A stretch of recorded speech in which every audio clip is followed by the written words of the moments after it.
Hi, I'm Janine, and this is Outside the Box. Today's guest is Watson Jordan, or I should say, Dr. Watson Jordan, and he's founder of the Resilience Initiative. Welcome to the show. Thank you, Janine. I am thrilled to be here. Well, I thought you would be a fantastic guest. I know about the Resilience Initiative, but if you could tell the listeners more about it, that would be great. Sure. Well, the Resilience Initiative was started in kind of the second half of 2019. And I was involved in a number of uh, groups, the most important one, an inner city group in Asheville, North Carolina, where I live. And I was doing some really fun work with my friend uh, Diana Wu David, who runs Future Proof. And she was talking and she said, I think everything you're doing has something to do with resilience. Mm, And it was that great moment where you hear the right thing. yes, Immediately I went, I love that. And so I yes. founded the Resilience Initiative. I made a little pivot. It kind of unified what I was doing. I started out, I said, I'm gonna interview 50 people about resilience. And this was before The the COVID. pandemic. Yeah. Yeah. So, and I continued to support kind of the kids that I was working with Mm, and was making those interviews.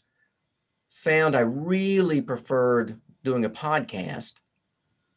Um, so I started out doing, when the pandemic came, like so many people, I really had to change gears.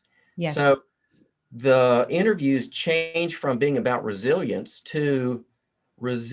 but what can we learn from people around the world who are dealing with the pandemic? Excellent. So, what is it like in other countries? Hmm. What are they doing? Initially in the States, before it really arrived, we were just kind of onlookers. So I had this really fun interview where we talked about, why do you wear masks? Okay. But all Yeah. sorts of things. So really fun. And it really, the catalyst for all of the work I do is our son, William, who died. So Excuse me. I just read that this morning and I was on your show. I didn't know this. yeah, so it was 1999. Mm, Um, and if anyone wants to know more about that, I wrote a book. yeah. And it was a tragedy. Oh, So what an really understatement. sad. Yeah. But I had a moment where I was running at the track, and that's only important because I've had more good ideas come when I'm out doing something rather than when I'm sitting at home thinking about, I'd like to have a good idea with my hand on my chin. So I was out there and I went, William never got to have the life that he might have. If I could help someone have a life they never would have, that would resonate with me. So all the work I do is kind of, that's the fire underneath the pot. Yes. Um, so That's I started out. tremendous. Excuse me. That is tremendous. Also, like, if you don't mind me interjecting, my other show, which I want to have you on, came about because of loss as well. Yeah, Losing my friend suddenly, tragically. And I think what you're actually teaching right now is when something horrific happens, put yourself into something else, throw that let's energy, that emotion in. and I'm researching right now through not podcast interviews, but just interviews. What have other people's experiences been? What are experts in the field? What do they see? Hmm. But for me, I look at it and I go, when there's a real tragedy, there's just a period of triage Hmm. where it's a mess. Yes. And sometimes it looks like it's not a mess and then all the wheels fall off, but there's just a mess Yep. because it's like triage. Right. And then there's this long reassemblage process where we start to kind of put pieces back in our lives. And, you know, sometimes I think of it like if there's a boat that's been in a small wreck and has been outside for a while, to get the boat going again, you have to clean the boat up. You have to pull the crap out and you have to pull things out. But Mhm. sooner or later, you have to start putting things in. So the reassemblage is getting, you know, dealing with whatever debris there. And in Yes, those cases, obviously getting help is key. sure is. Meaningful help, you know, that's a fit. So I'm not in the camp that goes, oh, this is the magic type of help, but help that resonates with the person. Yeah. Although I'd like to give a plug to positive psychology. Oh, I like where that's going. me too. Me too. I love the flow state. Yeah. So, but there's this reassemblage time where you get rid of debris, but you put things in. So Mhm. my fun example, I started going to yoga. So that's literally putting something in my life that gets it better. But it could be learning to ride a motorcycle. It could be anything. And then, you know, once living has returned and it's not like living was before, but it's living. Yes. Yeah. Because a line from the book is, you know, some things leave a mark, and they do. Yeah. And So, that's it. The idea is not to have the mark. The idea is to live with the mark. yes. Well, this really applies to right now in the pandemic because people have obviously lost people from COVID, Yeah. or they've lost people to other illnesses and they haven't been able to see them, et cetera, et cetera. There's so much loss, so much grieving, loss for so many things. So this is so relevant, what you have to say. Now, this is in your new book, correct? And could you talk about that new book? So the new book, yeah. And on that note, I think one of the things that resonates with me in terms of grieving that certainly the pandemic has destroyed are all sorts of dreams.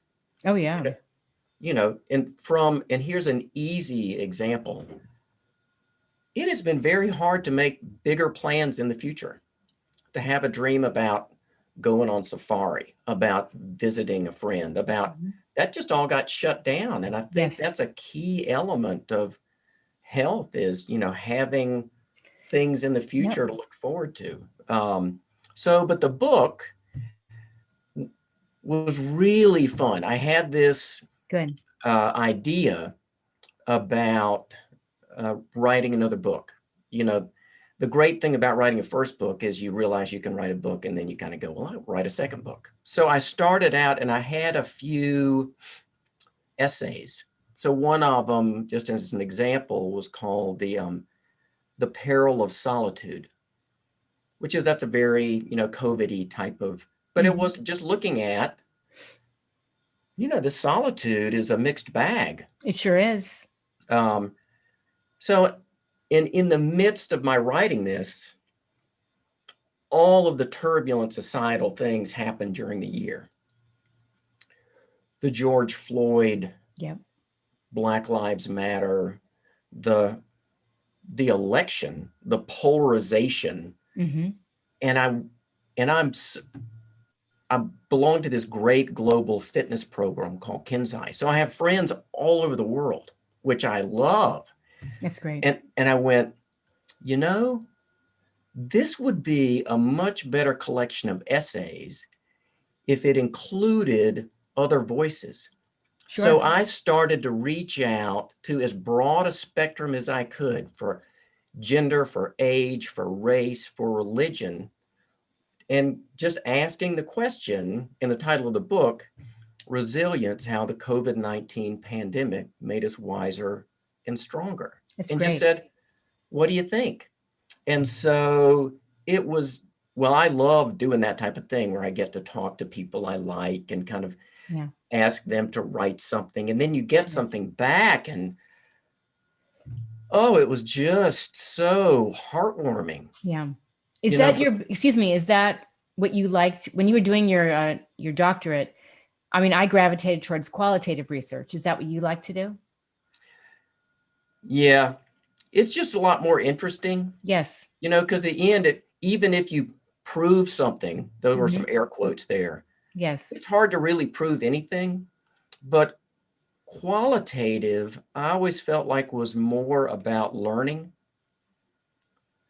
And, the open-ended question, what Yeah. did you learn? So we had these great answers. A lot of them were about pivoting, Mhm. about, how do you navigate, the part of the art of life is Yeah. sometimes you must persevere. But if the only tool in the toolbox is perseverance, you'll get stuck in a hole looking for gold, and there's no gold there. And you'll dig in that hole forever, and you'll die Right. in that hole, and there's no gold there. So Right. the other side of that is you have to make a course correction. But if all you ever do is make a course correction, you go nowhere because you're just getting blown around by the wind. So navigating, when do I persevere and when do I make a course correction? And it was a big year for course corrections because people had to look at things, and this comes from not being alone, being with close friends, being in communities, and going, like my friend Frank, he sells t-shirts and his business took a massive beating. Wow. And so his choice was, I'm going to keep selling t-shirts, but I'm going to find a different way to get in touch with people he works at a lot of national parks. Mhm. So he didn't change his core mission, but he refined what he was doing and Good. it worked great. That's good. So some were about pivoting, a lot were about gratitude, Yes. Yes. which, May I add something? sure. Uh, One thing I learned is rejection can be a good thing, can make you pivot into a direction you didn't realize you can go to. Um, and also, it's okay to unplug and do nothing. I had somebody say to me the other day, he was a guest on my show. He's wonderful, Sandy Greenberg. He's an author. Hmm. And he said, I'd like you to take time off and do nothing. And I'm thinking, what? Me? Do nothing? But there's a lot to be said for unplugging. And especially when you're going through a really challenging time, don't start searching for the next thing and the big thing and work, work, work. Take a break. Just, it's so true. I mean, I didn't think about work for a few days, and I woke up Monday morning really early and I had like this next new direction because it just came to me without stressing about it. It just came to me. And so taking those moments to take a walk, sit under a tree, read a book, do something else, take that motorcycle class, which I did. I think, Yeah. yeah, I told you, can really recharge you for the better because no one prepared us for this. No one prepared us for a pandemic, how we were going to feel. And everybody was like, yeah, I'm baking and playing games with my kids. And then that crashed and burned. I mean, how long was that really going to last? Come on. And so we have learned a lot about ourselves, at least I would hope so. Yeah. I think that the two things I heard that really resonate with me, and I talked a little bit about this before, the when I get stuck or when I get to a place where I need to leave. I need to leave and go and get Mhm. nothing refreshes like turning my phone off. Right. Um, but it's good to just not press all the time. Hmm. Again, kind of the art of life, not stopping is a winner. Yes. A friend of mine says the fastest way to really find a good solution is to walk around the block and to sit on a bench in the park for 10 minutes. And I go, that is Absolutely. my type of That's recipe. it. Yes. So, Yeah. and I think that's something that more people got in touch with because a lot of people did become better bread bakers. Yes. Um, so that's great. Yes. But, finding a little bit more internal And kind of also trusting. I heard a guy one time say, because losing someone's job that's a big event. Huge. And his answer was, yeah, see how long you can not go back to work, Mm, because you'll never get time like that once you go back to work. right. And pressing, what's the other example I thought of that everyone, so here's my best illustration of pressing. Okay. And this goes back a long time ago. If I did not have a girlfriend and I was looking for a girlfriend, there were no girlfriends to be found Yep. ever. But if I was dating someone and happy, Yeah.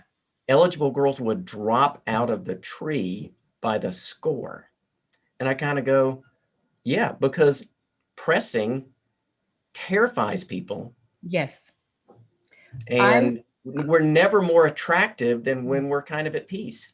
you know, what's so funny that you're saying this is because about a minute ago, you mentioned something and I thought, one thing I noticed is, and this is true for me in the different things I have had an interest in, whether it's acting, if I've gone out for a audition for something and it looks like I really want this and, I'm going to get it, you don't book it. And the times when I'm very chill, because a casting director once said to me, have a full life. And that stuck with me. Don't just depend and want this one thing because you think that's going to make you so happy. It's not. The times when I have just given it my all and left it there and not thought about it and not come across as I really need this and want this, I've booked it. And so that's true for work. So if I'm reaching out to somebody on LinkedIn and I think I come across as too much, or, I really need them to direct me to the right person because that's, and if their help, and I'm thinking, no, I don't need to do that. I don't need that gatekeeper. So when you stop thinking that those people will determine your future, Yeah. your whole game changes. And that's something that's very important right now because of the over 40 million people that have lost their jobs. That's why I started Outside the Box, because I wanted them to hear conversations about everything from pivoting, starting your own thing, finding work, but knowing it's okay to do nothing some days, to recharge, to work on yourself. You mentioned recharging, Yeah. and this I think is there's a umbrella that everyone goes under, but they're really personal answers. Yes. When you discover what you need to do to recharge, that is a day to have a little dance in the street and go celebrate. Because if we're lucky, there's some ebb and flow. And sometimes I get really tired and I need to get recharged. And if I know how, Yep. that is a winner. And what you just talked about, what has been my funny example lately? If I turn my phone off and I watch some episode of Star Trek, I feel a little bit better, kind of like getting meatloaf for dinner, but just a chance just to stop, Mm-hmm. just, just to stop, Yes.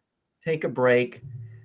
But better than Star Trek, a real resonant break You bet. is connecting with someone else and asking them how they're doing, or just getting out of myself. Yes. So Star Trek is kind of a hack, Right. but the real deal is finding some way to be helpful to somebody else. Oh, I agree.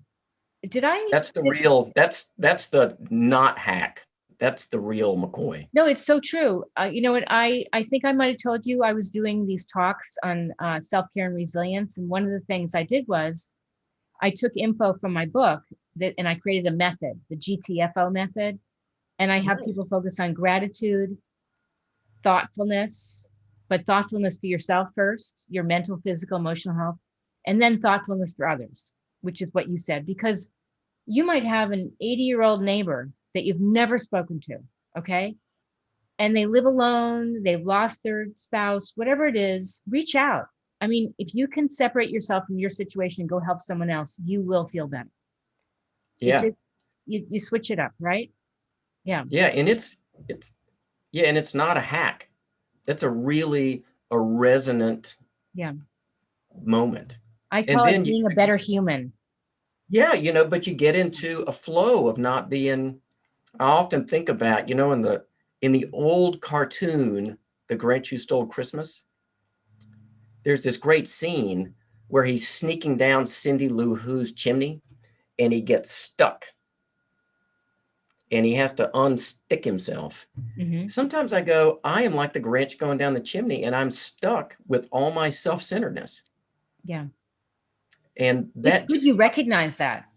well, if you're at the place where you go, oh, that's it, Yeah. it doesn't mean it's not true. Yes. Every time you get unstuck from the chimney, if we're fortunate, it's Yeah. a little bit easier to recognize I'm stuck in the chimney.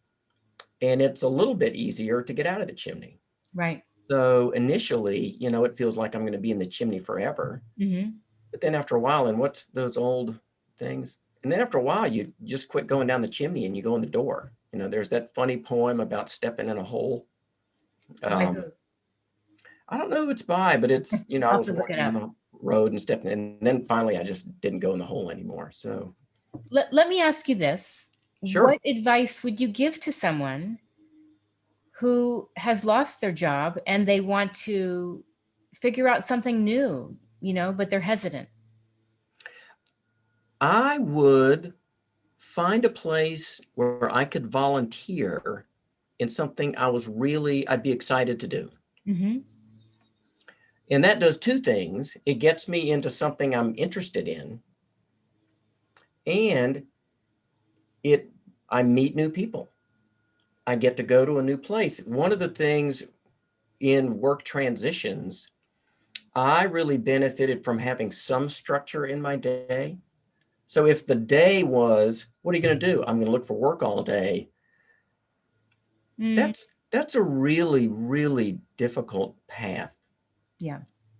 But if I know that 3 days a week, I'm volunteering anywhere, I'm volunteering somewhere. Yes. Like I volunteer, I am working to kind of get so I can volunteer at hospice because that resonates with other things. But there's a million places. A lot of people uh, volunteer at dog shelters. Right.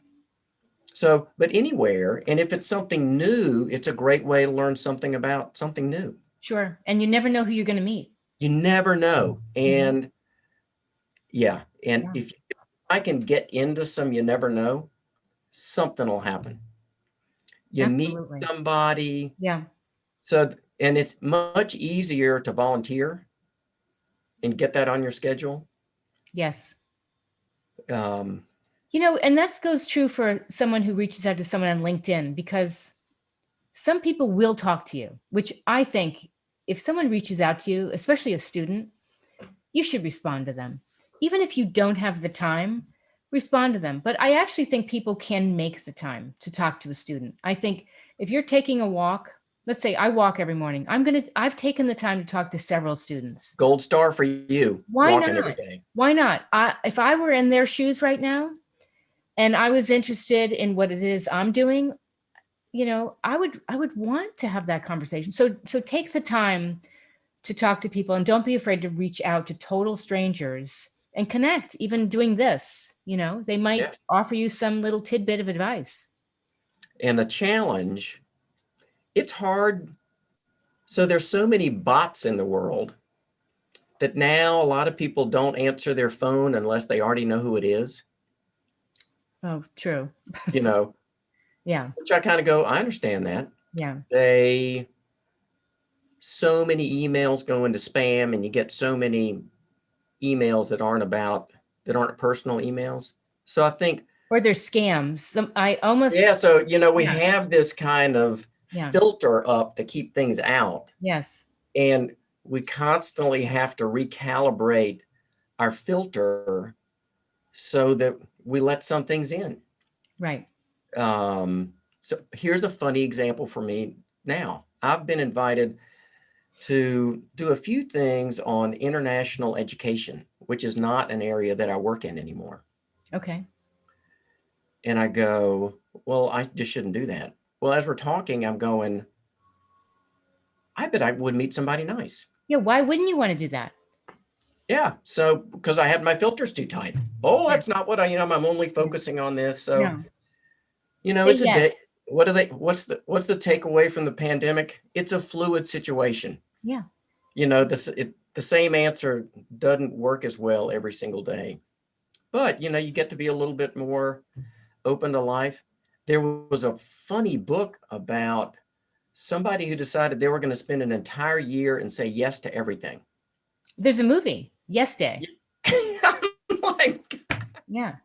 that It's would true be though. really, really funny. And you kind of go, man, I say no all the time. Right. And that's not again, that's a good answer to have. You don't want to go through life and not be able to say no, I know. nor do you want to be the person that says no to everything all the time. It's true, especially to your kids. I remember being on a trip years ago and my daughter asked me to go horseback riding. And inside, I was that scared 5-year-old. And I'm Yeah. thinking, no, I don't want to. I'm terrified. I said yes. And I also had a cold. So I was feeling really great that day. And I went and I had the best time. And she was so happy. And I'm thinking, I'm not going to show her I'm scared because then she'll learn to be scared. And I don't want her scared. I don't want my phobias rubbing off on her. And we had the most amazing time together. That is such a great story. You That know? I was thinking in my office, and I wish you could come here. There are these pictures of what is now called Blue Lobster Day. So we were in Maine, where Mhm. we get to go because my wife's family has a little camp there Where in Maine? I have to ask. I've in been to Maine. Vinyl Haven, the island of Vinyl Haven. Never Yeah. heard. If you Okay. hear this and you like this podcast, don't go. But it's a magical place for me. And my wife said, let's go see this blue lobster. And I immediately, for not a good reason, went, I don't want to go. It's going to take too long. And I had this long list of, Yeah. and I happily relented. Good. We went, my wife, Megan, who I love, God bless her, she took pictures. It's now in my head the happiest day of my life. They did the blue Oh, lobster is kind of a rare 1 in a million or something thing. yeah. So on occasion, and I have this picture of my kids holding the blue lobster, and everybody was so happy. And Amazing. so it was another time where say yes. That's a symbol. That picture is a symbol. Absolutely. Oh, Yeah. I have just a bunch of them because it was, Mhm. I go, yep, best day ever. That's a Mount Rushmore of good days. Yes. So, I love it. yeah. Well, where can people find out more about you and your book? So our website is #resilience.com, and that's all one word. The first book about our son William is called Mine, Ours, and Yours, kind of a takeoff from that old movie, Ours, Yours, Mine, and Ours. Okay. But it was about my process, my wife's process, and ours together. Mm-hmm. And it's on Amazon, and it's in all the formats. Okay. The new one, which we're raising right now, an army for our book launch team. So will you put that link in the episode notes? Of course. But it's literally #resilience.com book launch team. Okay. And it's due to kind of go live in very early May, I think May 3rd. Great. So everybody on the book launch team gets a free copy of the book, and they write their review. And then when it goes live, they post their review, and hopefully that ticks the right marks on Amazon, and we're able to spread these great stories Fantastic. to more people, because at the end, both books are about hope. Definitely, which we need. Um, let me ask you this. What age group would this book be for? Well, I think it would, so there's not any mature content. Okay. Um, so there are two groups I think of. I think it would be fun for a high school class Perfect. to get the book, but then to write their own essays. And if they wanted to send me the best essay, I would totally promote that, because it's the process of asking ourselves a better question. Well, how am I wiser and stronger? Mhm. Often opens the door on all sorts of good, realizing good things have happened. Right. But the range, so the authors were from kind of mid 20s to Mhm. late 60s. That's great. So, if that represents, kind of an audience profile. That's But they were like my friend Jane, who is a floral savant. I mean, she's magic. She could take rocks and sticks and you would think it was, I mean, it was magical. But she had cancer. Whoa. So, but it was her story of this thing happened, just like you talked about, Mhm. that I thought was not good. And it brought out the best in the whole universe of people, and all these magical things happened. And so because she's who she is, she noticed that. Yeah. So, Amazing. but that would be kind of the range, kind of from mid 20s Fantastic. I to thought so. end. I just wanted to check.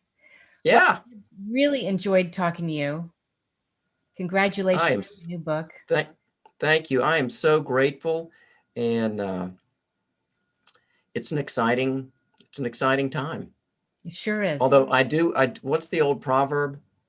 You know, don't if you pray for exciting times, you'll get them. So if a lot of people are out there praying for exciting times, I think we could pump the brakes on that a little bit. I I'd like a think so. little. I think so too.